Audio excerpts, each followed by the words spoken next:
Metro परियोजनाओं के लिए तकनीकी एवं प्रशासनिक सहयोग प्राप्त हो सकेगा, क्योंकि हम जॉइंट वेंचर कर रहे हैं जिसमें 50-50 पार्टनरशिप हमारी रहेगी और 50-50 पार्टनरशिप के बाद में हमारी जो पुरानी चल रही है उसका भी ओनर हम रहेंगे, पार्टनरशिप वही चलेगी। नमस्कार। अब मैं माननीय कैबिनेट मंत्री राज्यवर्धन राठौड़ जी को आमंत्रित करूंगा कि वे अपना विषय। प्रेस के साथियों को नमस्कार। मैं आगे पहलवा साहब ने जहां छोड़ा उससे आगे मैं आपसे बातचीत कर रहा हूँ। इस कैबिनेट के अंदर कुछ महत्वपूर्ण निर्णय लिए गए, शिक्षा विभाग से संबंधित हैं, पावर से संबंधित हैं, मेडिकल इंश्योरेंस से संबंधित हैं। इन सब के बारे में आपको मैं बताता हूँ। मेडिकल इंश्योरेंस में ये पाया गया कि डिले हो रहा है, देर हो रहा है मेडिकल इंश्योरेंस बिल में। कैबिनेट ने यह निर्णय करा है कि मेडिकल इंश्योरेंस पे तेजी लाई जाएगी और उसके लिए सबसे पहले सेटलमेंट होगा।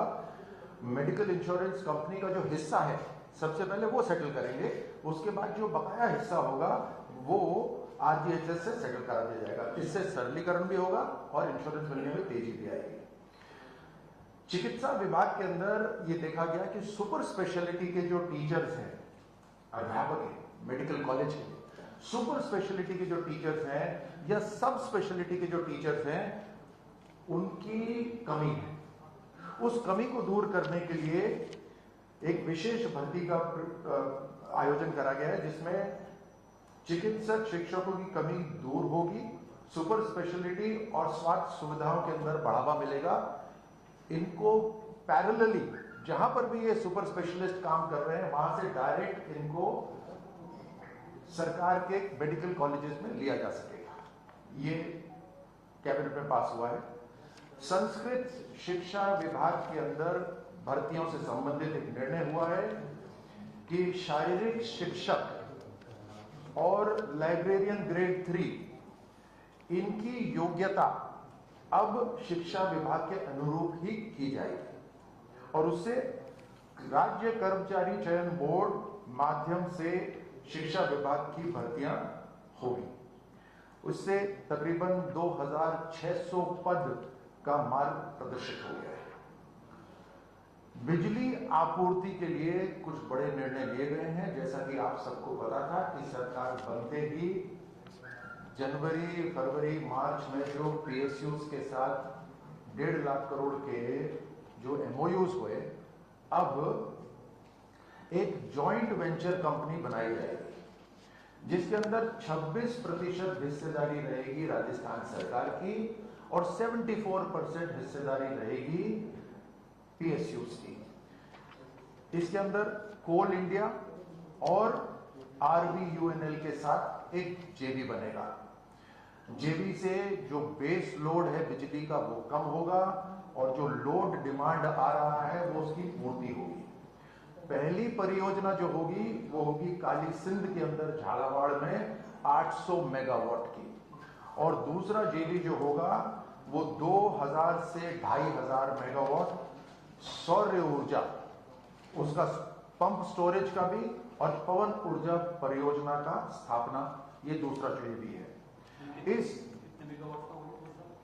दूसरा 2000 से लेकर 2500 मेगावाट का, ये सोलर भी है, ये पवन ऊर्जा भी है और पंप स्टोरेज भी है। ये एक नई टेक्नोलॉजी आई है पंप स्टोरेज की। ये तीनों का होगा। इससे अपने प्रदेश के अंदर 17,000 से लेकर 24,000 करोड़ का निवेश आएगा। तीसरा NTPC, national thermal power corporation के साथ आरबीयूएनएल का जेवी, जिसमें 25,000 मेगावाट का सोलर, विंड और हाइब्रिड एनर्जी की परियोजनाओं की स्थापना होगी। इसमें प्रदेश के अंदर 1 लाख करोड़ रुपए का निवेश आएगा। एक और जेवी है, वो होगा पावर ग्रिड कॉर्पोरेशन और विद्युत प्रसारण परियोजनाओं की स्थापना का। इसमें विद्युत लोड जो अभी हो रहा है उसकी पूर्ति होगी और ट्रांसमिशन की जो प्रणाली है उसका विकास होगा। ये बिल्ड, ओन, ऑपरेट और मेंटेन यानी निर्माण भी करें, उसका स्वामित्व भी हो, संचालन भी करें, उसका रखरखाव भी हो। इसको सबको ध्यान में रखते हुए ये सिस्टम संचालन होगा। इस जेवी के माध्यम से 10,000 करोड़ रुपए का निवेश आएगा। अब मैं आग्रह करता हूं जोगराम जी से। मित्रों, जैसा अभी माननीय केंद्रीय मंत्री आदरणीय राठौड़ साहब ने बताया, राजस्थान में ऊर्जा का सबसे अधिक महत्व है और किसी प्रदेश और देश का विकास सड़क, बिजली और ऊर्जा पर निर्भर करता है। अभी हमारी ऊर्जा क्षेत्र में पूर्ण रूप से आत्मनिर्भरता नहीं है और इस दृष्टि को रखते हुए सरकार बार बार प्रयास कर रही है कि हम धीरे धीरे ऊर्जा क्षेत्र में आत्मनिर्भर। और इसी संबंध में माननीय राठौड़ साहब ने आपके समक्ष ये विषय रखा। इससे संबंधित ही एनटीपीसी ग्रीन एनर्जी एवं आरबीएनएल के मध्य एक जॉइंट वेंचर किया जाएगा। हमारा यह प्रयास होगा कि अक्षय ऊर्जा को भी हम इसमें अधिक प्रयास देवें और अक्षय ऊर्जा परियोजना की स्थापना के लिए एनटीपीसी ग्रीन एनर्जी एवं आरबीयूएनएल के मध्य एक जॉइंट वेंचर बनाया जाएगा।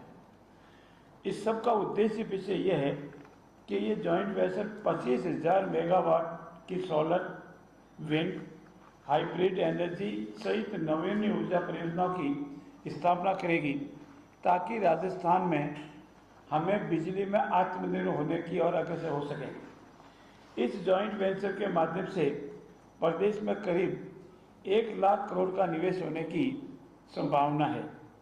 इतना ही नहीं, power grid corporation of India limited एवं राजस्थान विद्युत प्रसारण निगम के मध्य भी एक जॉइंट वेंचर का निर्णय लिया गया है। विद्युत प्रसारण परियोजना की स्थापना के लिए ये power grid corporation of India limited एवं राजस्थान विद्युत प्रसारण निगम मध्य जॉइंट वेंचर कंपनी स्थापना के बाद हम ये प्रयास करेंगे कि इससे राजस्थान में विद्युत लोड की मांग, ट्रांसमिशन प्रणाली एकदम दुरुस्त हो, लोड कम हो, क्षमता के अनुसार हमको लोड मिले। इसके अलावा ये जॉइंट वेंचर बोम से मान निर्माण, स्वामित्व, संचालन एवं रखरखाव आधार पर ट्रांसमिशन सिस्टम का संचालन करेगी। हमारा जो ट्रांसमिशन सिस्टम है बिजली का, उसमें जो कमी आ रही है उसको करेगी और अपने द्वारा बनाई गई संपूर्ण ट्रांसमिशन क्षमता राजस्थान डिस्कॉम को उपलब्ध कराएगी। बेस्ट से बेस्ट इक्विपमेंट के साथ, अच्छे तारों के साथ, खंभों के साथ ट्रांसमिशन सिस्टम बेस्ट हो, लॉसेस कम से कम हो, टाइम पर रहे, ट्रिपिंग नहीं हो, इन सब के पीछे इसका उद्देश्य है। इस जॉइंट वेंचर के माध्यम से 10,000 करोड़ रुपए का अनुमानित खर्चा होने की पॉसिबिलिटी है। एक हमने और निर्णय भी लिया है कि हमारा RSR 1951 अस्थायी आधार पर वेतन पद्धति निदान हेतु संशोधन करना था और हमने वर्तमान राजस्थान सेवा नियम 1951 में इस संबंध में आवश्यक संशोधन किया है ताकि हम टेम्परेरी बेसिस पर भी आवश्यकता पड़ने पर एम्प्लॉय ले सकते हैं और इसका वेतन निदान भी कर सकते हैं। अब इस सेवा नियम में 26D जोड़ करके आवश्यक अस्थायी आधार पर नियुक्ति एवं पदोन्नति वेतन निदान किए जाने के भी प्रावधान किए गए हैं। साथ ही साथ ये भी निर्णय लिया गया है और इस आज की कैबिनेट की बैठक में महत्वपूर्ण निर्णय लिया है कि राज्य सरकार द्वारा हमने बजट घोषणा में और लेखानुदान में जो निर्देश जारी किए थे उसके अनुरूप ही इंफ्रास्ट्रक्चर इन्वेस्टमेंट ट्रस्ट की हम स्थापना करेंगे। इसकी अनुपालना में राजस्थान विद्युत प्रसारण निगम लिमिटेड इनविट का गठन करेगा तथा इसे सेबी से पंजीकृत कराया जाएगा ताकि पंजीकृत के उपरांत उस नियमों के अनुसार उसकी कार्रवाई की जा सके। विद्युत प्रसारण, विद्युत उत्पादन और अधिक दुरुस्त हो सके और हम राजस्थान धीरे धीरे आने वाले 2-2.5 वर्ष में विद्युत प्रसारण, विद्युत के सप्लाई में, विद्युत के प्रचारण में आत्मनिर्भर हो सके और इसी के मध्य RBPN के इनविट के माध्यम से अपनी परियोजनाओं के ट्रांसमिशन परिसंपत्ति मुद्रीकरण के लिए अधिकृत करने के प्रस्ताव को भी अनुमोदन किया गया है। ये सारे कार्य मेन फोकस ये था कि किस तरह से हम बिजली में आत्मनिर्भर बन जावे और हमारा ये जो कभी कभार ट्रिपिंग होना, बिजली नहीं मिलना, चाहे उद्योग हो, चाहे कृषि हो या घरेलू हो, इन तीनों में आत्मनिर्भर बने, इस और ही पूरा प्रयास है। आप सबका बहुत बहुत धन्यवाद। धन्यवाद। जोगराम पटेल जी, कोई अगर सवाल हो कि कोई तबादला नीति को लेकर बातचीत हुई, कोई कैबिनेट में? देखिए, जहाँ तक तबादला नीति का प्रश्न है, जब भी अंतिम प्रारूप प्राप्त कर लेगी, हम आपके समक्ष उसका पूर्ण रूप से निवेदन करेंगे।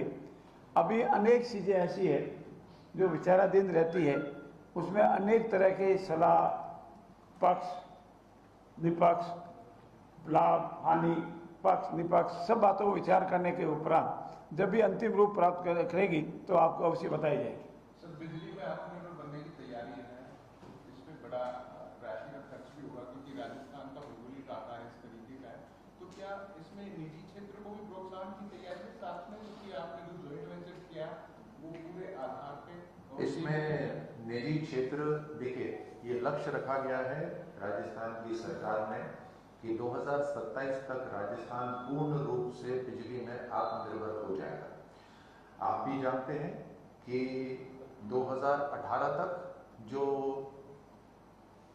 घाटा राजस्थान के ऊपर चढ़ा हुआ था, केंद्र सरकार के साथ मिलकर उस घाटे को, बिजली का जो घाटा था उसको 5,000 करोड़ तक लेकर आ गए थे। 90,000 करोड़ से 5,000 करोड़ पे घाटे को लेकर आ गए थे।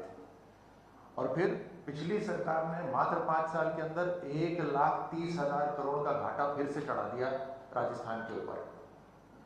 अब उसको फिर हमें दूर करना है और उसके लिए 2027 तक आत्मनिर्भर बनना है, जिसमें सोलर है, विंड एनर्जी है, पंप वाला जो नई एक जो टेक्नोलॉजी आई है उसको लेकर, और थर्मल पावर प्रोडक्शन को। इसके अंदर पीएसयूज के साथ भी हम समझौता कर रहे हैं, जॉइंट वेंचर कर रहे हैं।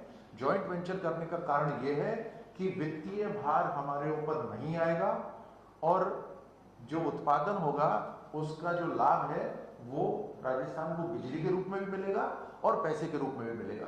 आपका जो प्रश्न है, इसके अंदर प्राइवेट कंपनीज भी पूरी तरह से आमंत्रित हैं सरकार के साथ बातचीत करके। अभी इन्वेस्टमेंट समिट होगी, उसके अंदर बहुत सारी कंपनीज हैं जो इसमें आएंगी। मंत्री परिषद की बैठक में कोई प्रभारी मंत्रियों को निर्देश जिलों के दौरे को लेकर के या कोई विशेष फोकस रखने के, और संगठन के कुछ लोग भी शामिल हुए थे आपने? देखिए, मंत्रिमंडल समिति में विशेष रूप से जो नीतिगत निर्णय लिए जाते हैं, हमारा मंत्रिपरिषद का सदस्य कब कहाँ जाएगा, ये हमारे मुख्यमंत्री जी के निर्देश के अनुसार हम कार्य करते हैं, हमारी रेस्पॉन्सिबिलिटी है।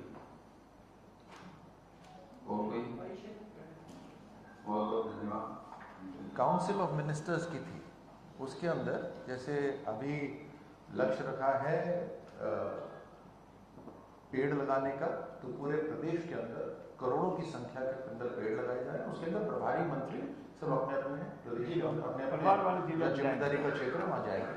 आप सबको 7 तारीख को तो है ही, बड़ी कार्यक्रम लगातार चलता रहेगा। बहुत बहुत धन्यवाद। आज हमारे बीच में तीनों मंत्री महोदय बता रहे, इसके अलावा मीडिया एडवाइजर हिरेन जोशी जी और कमिश्नर DIPR भी हमारे बीच में मौजूद हैं, जिन्होंने बहुत बढ़िया अच्छी न्यूज़ धन्यवाद।